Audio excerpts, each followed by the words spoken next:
이번 강의에서는 애국개몽 운동과 새로운 학문에 대해 살펴보도록 하겠습니다. 위태롭던 대한제국의 상황을 반영하듯 우승열패 혹은 적자생존이라는 말로 대변되는 사회진화론은 대한제국 지식인 사회에 퍼져나갔습니다. 사회진화론은 스펜서가 자연에서 먹이를 둘러싼 경쟁, 즉 자연선택이 진화의 기제라는 다윈의 생물진화론을 인간사와 국제질서에 적용한 이론인데요. 이 사회진화론은 제국주의자들에 의해 침략의 정당화 논리가 되었습니다. 먹이를 쟁취하는 강한 동물만이 자연에서 살아남듯 인간 세상에서도 사회 발전에 잘 적응해 강하고 부유해진 국가만이 존립할 수 있고, 그렇지 못한 나라들은 망하는 것이 자연의 섭리라고 말입니다. 이 사회진화론이 대한제국에 본격적으로 알려지기 시작한 것은 1896년 이후부터였습니다. 6.1준 서재필과 같이 미국에서 유학했던 사람들이나 외국으로 유학하지 않았더라도 국내에서 각종 서적과 한성숭보 등을 통해 개화사상을 접했던 박은식 같은 유학자들은 사회진화론을 수용했지요. 그리고 이를 널리 알리려고 노력했습니다. 특히 박은식은 중국 양계초의 사회진화론을 학회지에 소개하기도 했어요. 교수님, 제국주의자들의 침략을 정당화하는 사회진화론이 왜 대한제국 지식인들에게 열광적인 호응을 얻은 것인가요? 좋은 질문입니다. 먼저 이 논의가 중국, 일본, 그리고 대한제국 등 동아시아 3국마다 다 다르게 받아들였음을 볼 수 있습니다. 일본에서는 제국주의, 식민주의 논리의 토대가 되어 그들의 침략과 팽창을 정당화하는 데 활용되었지요. 만들어진 그대로 사용되었습니다. 중국에서는 청일전쟁 패전을 수용하는 과정에서 소개되었어요. 청일전쟁의 패전에 황망해하던 그들은 1890년대 이전의 양무운동 방식으로는 서양 과학과 기술을 제대로 수용할 수 없고 실력 양성도 되지 않는다고 반성했는데요. 그때 중요한 핵심어로 이용되었습니다. 특히 이른바 중국의 도화 체제 그리고 정신은 그대로 두고 서양의 과학과 기술만을 받아들이겠다는 중체서용 대신 변법 자강의 토대로 이용되었지요. 그리고 그들과 같은 힘을 길러 진화의 강자가 되겠다는 각성의 토대로도 작동했어요. 대한제국의 지식인 역시 이런 중국인들의 논리와 인식에 동의했습니다. 1905년 즈음 나라가 매우 위태로운 상태에서 실력 양성론으로 사회진화론을 해석했습니다. 동도서기의 방식을 탈피하고 근대 학문을 통해 새롭게 무장하고 강력한 힘을 기르자는 생각이었지요. 중국과 유사한 방식의 해석이었습니다. 이는 자주적이고도 강력한 힘을 지닐 수 있게 되고 이를 무기로 일본의 침략에 맞서며 독립국가로 거듭날 수 있을 것이라는 기대로 이어졌습니다.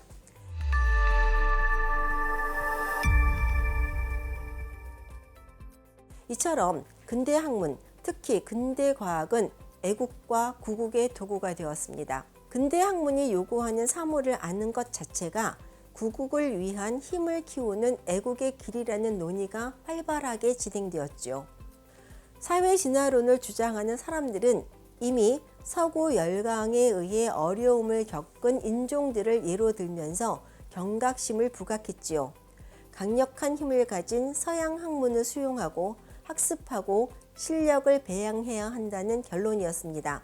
하지만 이는 강자의 논리를 약자가 그대로 수긍한 결과로 서구 문명을 받아들이지 않으면 도태될 수밖에 없다는 패배주의가 담겨 있습니다. 사회진화론의 가장 큰 문제는 기본적으로 제국의 침략 야욕을 정당화시켰다는 데 있습니다. 그럼에도 대한제국의 지식인들은 사회진화론에 입각해 과학기술을 도입하고 학습해 조국을 지킬 힘을 양성하자고 강조했습니다. 이처럼 근대 과학기술은 강력한 힘을 가진 학문으로 1900년대에 대한제국 사회에서 자리매김하였습니다. 이 과정에는 개항 이후 조선 정부의 서양 문물 도입 정책들도 큰 영향을 미쳤지만 특히 일본에 유학 갔던 청년들도 중요한 역할을 했지요. 하지만 그 과학기술의 실체를 확보하고 학습하는 일은 쉽지 않았습니다. 대한제국 내에 실험실과 교수진을 갖춘 이과 대학 설립은 당시로서는 강력한 시대적 요구이자 희망이었죠. 하지만 앞에서 살폈듯이 농상공 학교조차 설립하는 일이 그리 녹록지 않았습니다. 이런 상황에서 계몽운동기 지식인들은 과학 자체를 고민하기 시작했어요. 과학은 전통 학문과는 다른 서양의 근대 과학을 포함한 새로운 학문이라는 의미로 신학으로 불렸는데요. 당시 발행된 다양한 학회지에는 과학과 관련된 글들이 실렸습니다. 이 학회지들은 국내외에 설립된 호남학회, 서북학회, 기호흥학회, 대한협회 등 당시 계몽운동 단체에서 펴낸 기관지였지요. 이 단체들은 주로 한성과 경기 등지에서 조직되었고 지방 곳곳에 지회를 두었기에 이 기관지들이 전국 방방 곳곳에 배포될 수 있었어요. 그리고 이 학회 기관지들은 지방에 설립되었던 사립학교를 중심으로 읽혔습니다.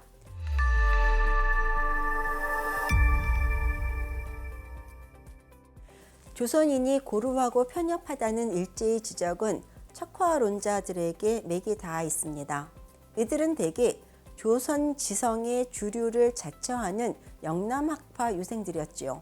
그들은 1880년대 영선사 군계 학조단의 청나라 유학을 반대하는 상소를 끈질기게 올렸습니다. 그런데 이 생각이 주류로 지속되진 않았어요.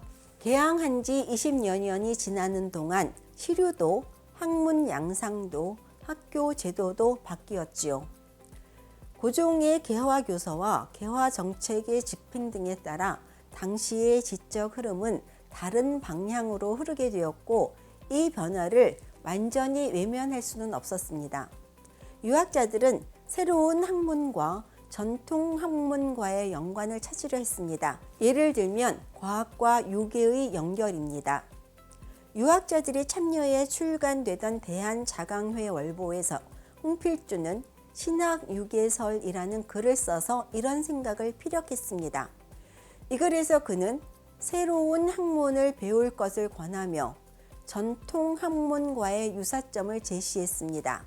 먼저 도덕인의는 이요, 유기는 기로 설정했습니다. 이와 기는 따로 떨어져 존재하지 못하기 때문에 만약 기를 버리고 리만 취한다면 리가 기댈 곳이 없다고 전제했어요. 리를 강하게 하기 위해서는 기를 길러야 하고 이 강해진 기가 리에 이르면 리가 강화될 수 있다고 주장했습니다. 이를 화학의 상달이라고 보았습니다. 또 그는 전통적 유계, 즉 예두예, 음악악, 솔사, 짐승길들일어, 쓸서, 수수를 신학문이나 근대 서양 학문과 문화에서 찾아 비교하기도 했습니다. 예는 서양의 교역에서 사용하는 정확하고 간단한 문장을, 악은 기독교의 장중한 음악을, 활쏘기는 사격수를, 말타기는 기선과 철도에 의한 교통을, 서는 번역을, 수는 삼각함수로 간주했죠. 이 글은 1년 후 김윤식에 의해 한문으로 번역되어 대동학회 월보에 실리기도 했습니다.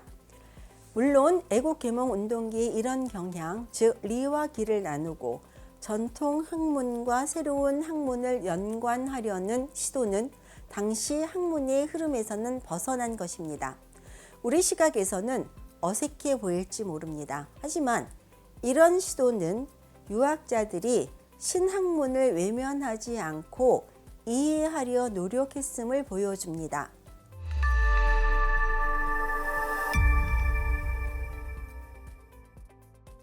마지막 이야기입니다. 지금까지 우리는 개항 이전부터 우리 조상들이 새로운 문물을 대하는 태도를 살펴보았습니다. 마지막 단계에서는 우리의 지식 체계에서 수용하려 한 사회적, 교육적 움직임도 살펴보았습니다. 경술국치, 즉 일본의 강제 병합으로 이 모든 노력들이 무의로 돌아갔지요. 에필로그로 그 후에 일어난 일들을 잠깐 살펴볼까요? 일제가 조선에서 수행한 이른바 근대과학교육의 일단을 검토하려는 것입니다. 1910년 한일협정을 강제해 조선을 식민지로 만드는 데에 성공한 일제는 조선을 통치하기 위한 체제의 구축과 정비에 본격적으로 돌입했지요. 이른바 민족성의 개조가 핵심 사업이었습니다. 그 일환으로 총독부는 1911년 전문 30조로 이루어진 제1차 조선교육령을 공포했습니다. 조선교육령은 기본적으로 조선학제를 재정비하는 것이었습니다. 보통학교, 고등보통학교, 여자고등보통학교, 실업학교, 사립학교 등으로 학제의 위기를 세웠어요. 그리고 관련 교육 규칙과 학교 관제 등을 규정했습니다. 하지만 전문학교 규칙 공포는 1915년의 일로 4년이나 지난 후였음에 주목할 필요가 있습니다. 제1차 조선교육령과 이에 따른 교육과정의 가장 큰 목적은 일본어 보급이었습니다. 그리고 두 번째로는 조선민족을 일본의 충량한 국민으로 개조하는 것이었지요.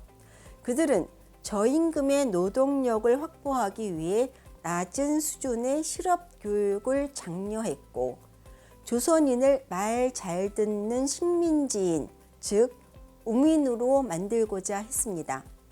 이런 특징은 그들이 구성한 학제와 학교 명칭이 일본은 물론이고 조선에 있는 일본인 학교와도 다르다는 데에서 엿볼 수 있지요.